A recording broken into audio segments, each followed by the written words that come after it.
Mga ka-BG, padayon gyapon ta sa atong paghatod og tabang sa atong mga kaisunang Bisaya gyud.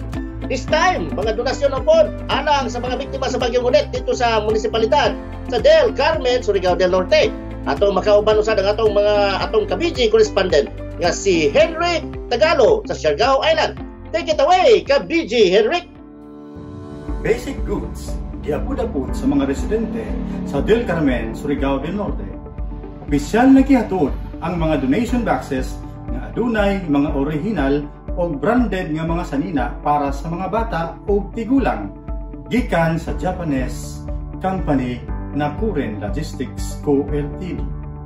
Mainiton kining gidawat sa alkalde sa lungsod sa Del Carmen, Siargao Island nga si Mayor Baby Curo nga mapasalamaton sa nadawat nga donasyon.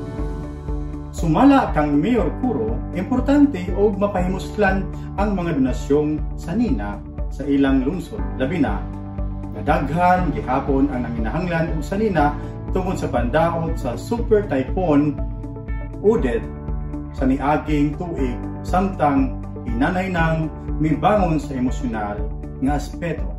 Pagsiguro pa sa alkalde, ang tanan nilang nadawat og madawat pang donasyon ila dayon ihatag sa mga taga Del Carmen.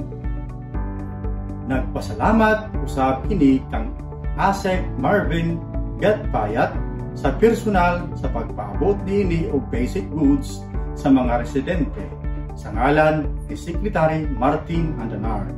Gidayeg ni PCOO ASEC Marvin Gatpayat si Secretary Andanar tungod gikan pa lang sa sinugdan sa paghigo sa Bagyong Odette ug hangtod karon padayon gihapon ang kalihim sa pagtabang sa iyang mga kababayan nga nanginahanglan.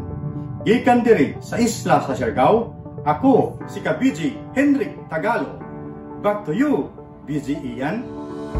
Alright, daghang salamat ka-BG Henrik. Bisaya Gyud! Bisaya Gyud! Bisaya Gyud!